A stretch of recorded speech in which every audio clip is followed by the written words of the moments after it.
Hi everyone. So yeah, thank you for watching again. So yeah, let's continue guys sa pagbibigay ng mga tips in how to be a freelancer and a virtual assistant. So yes, currently I'm working sa automation ng isa sa mga client ko and I am working on this year. I'm on Go High Level.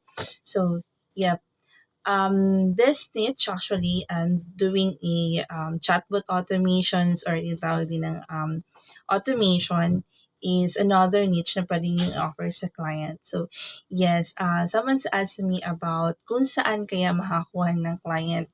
So, yeah, mostly para makakuha ka ng client is may mga platforms po tayo na pwedeng puntahan like online job PH, merong Upwork, merong Guro, meron din sa LinkedIn, meron din sa mga talent na last time is nakita ko doon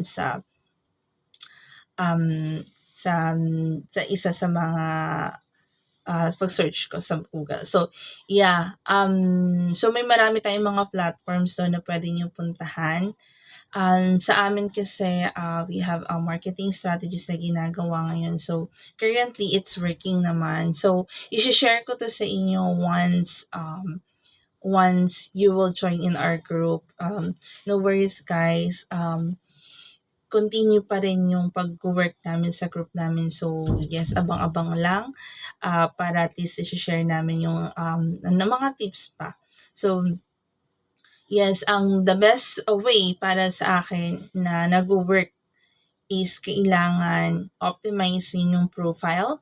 Meron ka yung naka-optimize na Facebook, LinkedIn, then Instagram or Facebook page kung meron kayo.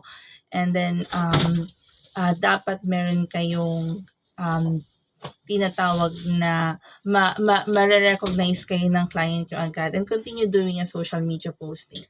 So yes, this is the best way para magkaroon kayo ng client.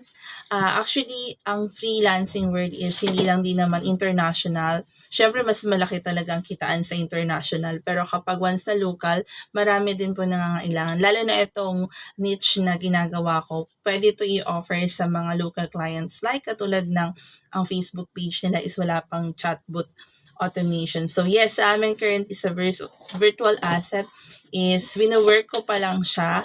So, abang-abang lang. Makikita nyo, mas may improve pa namin tong ano namin.